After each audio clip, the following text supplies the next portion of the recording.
Bienvenue sur Top Invest, la chaîne des tops d'investissement. Ici, on parle essentiellement d'entreprises de qualité. Avons-nous une opportunité d'investissement en date d'aujourd'hui sur le groupe M6? C'est la question à laquelle on va essayer de répondre en se basant sur les états financiers de la compagnie. Donc, ceci représente uniquement mon avis et ce n'est en aucun cas un conseil d'investissement. Donc, les états financiers ici, c'est avant la fusion avec TF1. Donc, la fusion entre TF1 et M6, c'est une opération que moi, je soutiens largement. Pourquoi? Parce que présentement, on est dans un environnement extrêmement concurrentiel. Il faut se dire une chose, que ce soit la télévision, donc la vidéo, la radio, ainsi que le média digital, donc ça peut être que des sites web comme Doctissimo.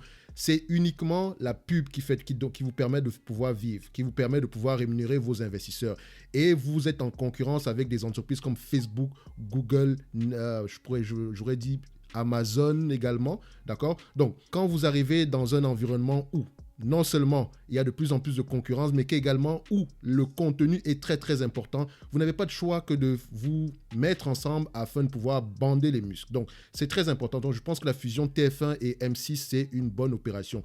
Et pourquoi est-ce que je pense même que c'est une bonne opération présentement? C'est parce que ces deux entités sont sous-évaluées. Et M6 est même mieux géré que TF1. Donc il pourrait avoir des synergies positives à long terme. Dans tous les cas de figure, ici on parle uniquement des états financiers de M6 avant la fusion. Donc, si deux entités sous-évaluées fusionnent, le résultat sera la sous-évaluation de l'entité combinée. Donc, premièrement, ici, on regarde la stabilité ou la croissance des revenus. Ici, on a plutôt des revenus stables.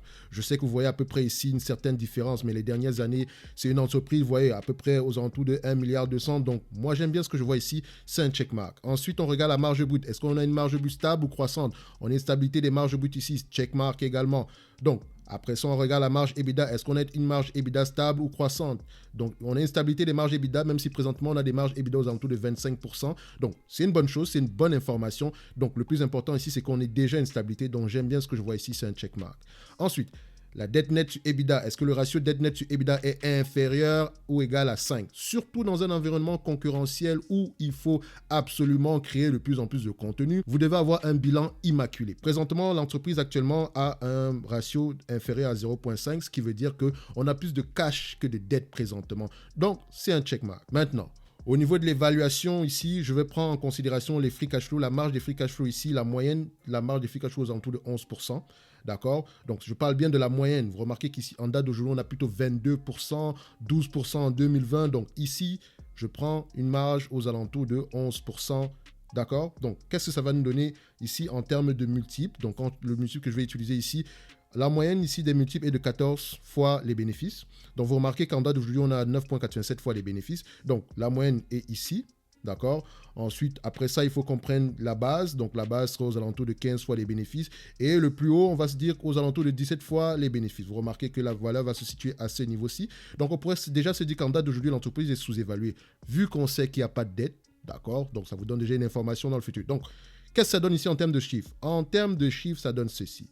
Alors, le revenu ici, c'est 1,354 milliard d'euros, d'accord? Donc, ici, il y avait 11% de 1,354,5 milliard d'euros. Ça donne ici 149 millions d'euros, multiplié par 14 fois les bénéfices, plus le cash net, vu qu'il n'y a pas de dette ici, divisé par le nombre d'actions. Ça vous donne ici 18,85 euros l'action.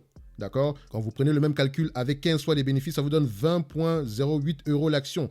Et quand vous prenez le même calcul avec les mêmes chiffres, avec 17 fois les bénéfices, ça vous donne ici 22,44 euros l'action. Moi, je me situe à ce niveau-ci. Et je précise que même à ce niveau-ci, on est toujours sous-évalué. Mais, d'accord, on prend en considération, si on est sous-évalué, c'est par rapport à la situation actuelle. Avec la concurrence qui est déjà présente, il y aura de plus en plus de dépenses liées au contenu. Parce qu'à la fin de la journée, quand je regarde la télévision ou bien quand je choisis de regarder une chaîne télé, c'est parce que l'émission me plaît. Quand j'ai choisi d'écouter la radio, c'est parce que l'émission me plaît. Quand je choisis d'aller en ligne sur votre site web, c'est parce que j'aime lire ce qu'il y a présentement sur le site web. C'est-à-dire que comment est-ce que vous êtes rémunéré? C'est avec la publicité que vous allez distiller. Donc, quand on arrive dans un environnement où vous avez YouTube, vous avez Facebook, vous avez Instagram, ce genre de choses-là, c'est pas comme s'il y a de plus en plus d'entreprises qui vont faire de la publicité. Non, ça reste généralement les mêmes, sauf que maintenant, elles ont le choix de pouvoir dépenser où elles veulent. Donc, il faut avoir le maximum de personnes qui regardent vos chaînes télé ou bien qui écoutent vos chaînes radio. Donc, ici, vous devez créer les meilleures émissions. vous devez avoir les meilleures émissions radio également, et vous devez avoir les meilleurs sites web généralement. Par exemple, quand je parle de sites web généralement, c'est surtout par rapport à la fusion avec TF1, parce que ils détiennent, je pense qu'ils ont des participations dans Doctissimo. Je ne sais pas s'ils vont garder ces participations-là, parce que ça devient également, on va se concentrer un peu plus sur plusieurs entités, alors qu'on peut juste se concentrer sur la radio et la télé et la vidéo, que ce soit à la demande ou bien que ce soit au niveau de la télévision linéaire. Donc, moi, je pense qu'il y a une opportunité ici, mais ne vous attendez pas à avoir une croissance extraordinaire. Non, ça sera plutôt une croissance par acquisition comme présentement, un maintien des marges surtout, c'est ça qui est le plus important. Et ici, c'est une entreprise qui doit soit racheter ses actions, soit payer un dividende. Ici, elle choisit de payer un dividende. Actuellement, le dividende est de 1 euro par action, d'accord? Ça, c'est le dividende actuel. Mais lors de l'acquisition, il y aura un dividende spécial de 1,50 €. Donc, si on regarde par rapport au prix actuel, d'accord, 1,50 € divisé par, disons, 18 € l'action, d'accord, juste pour arrondir, ça vous donne à peu près un rendement de 8%. Par rapport au dividende spécial qui sera reversé, ça vous donne à peu près un rendement de 8,33%. Et ce n'est pas la première fois qu'elle distribue un dividende spécial. Donc, la fusion sera peut-être une bonne chose. Même pas peut-être, ça sera une bonne chose. Et je pense que ce n'est pas une entreprise qui va disparaître du jour au lendemain, mais les années à venir seront compliquées dans le sens où il va falloir se battre pour garder les marges. Donc, si vous y allez pour le dividende, c'est correct. Je dirais ici avec 5,64% en termes de rendement, c'est une bonne chose. Mais moi, j'aurais préféré qu'on garde cet argent pour pouvoir créer le plus d'émissions de qualité. Je ne dis pas qu'il n'y a pas des émissions de qualité présentement, mais ça nous permet de ramener de plus en plus d'audience. Donc, dans tous les cas de figure, moi, j'aime bien ce que je vois ici. Donc, M6 pourrait représenter une opportunité d'investissement pour ceux qui aiment les dividendes. Donc, moi, je dirais que la valeur ici serait aux alentours des 20 € l'action. Et ça, c'est à 15 fois les bénéfices. Et payer 15 fois les bénéfices présentement, c'est presque rien du tout, d'accord? Donc, si elle venait à vous distribuer la totalité de ses free cash flow en termes de dividendes, vous allez avoir un rendement à peu près aux alentours des 6,5%. Comment est-ce que je calcule ça? Les free cash flow actuellement ici, c'est à peu près 149 millions. D'accord? Si on prend 149 millions divisé par 2 milliards 280, donc la capitalisation boursière actuelle, ça vous donne un rendement à peu près de 6,5%, quelque chose par là. Donc, je pense que le prix actuel est juste correct, d'accord? On ne s'attend pas à une variation exceptionnelle dans le futur.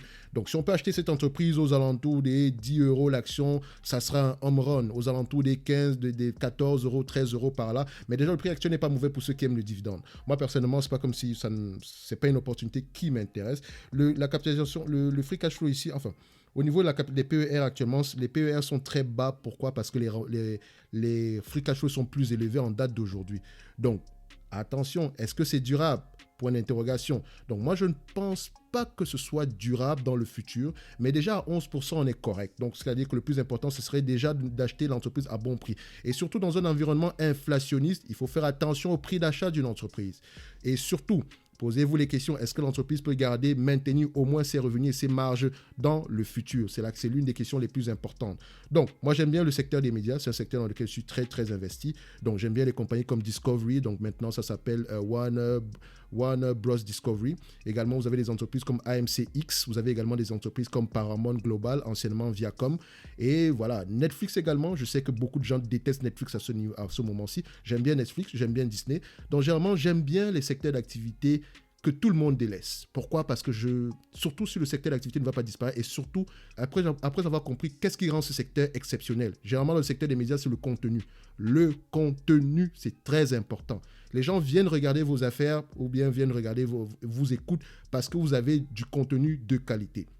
C'est comme avec YouTube. Vous n'allez pas venir sur cette chaîne-ci si le contenu ne vous plaisait pas. Et le contenu ne peut pas plaire à tout le monde. Donc, à la fin de la journée, chaque contenu peut avoir son audience. C'est pour ça que je dis que Netflix a son audience, Disney a son audience, Paramount a son audience, M6 a son audience, TF1 a son audience. Donc, à la fin de la journée, il y a de la place pour tout le monde. L'essentiel, c'est de créer du contenu qui ramène le maximum de personnes. Donc, on va s'arrêter ici aujourd'hui. Opportunité d'investissement sur M6. Opportunité d'investissement, ce n'est pas exceptionnel, mais ça va. Il y a pire ailleurs. Donc, le rendement de dividende est safe, 5,64%. On va se dire ici que c'est une entreprise qui distribue à peu près 70% de ce qu'elle gagne en dividende. C'est une bonne chose. Moi, j'aurais préféré qu'on distribue moins, mais c'est correct. Donc, la ligne blanche ici, ce sont les bénéfices par action actuellement. D'accord? La ligne blanche. Et retenez qu'actuellement, les bénéfices par action sont très, très élevés. Est-ce que c'est durable? Je ne sais pas. La moyenne est de 1,27.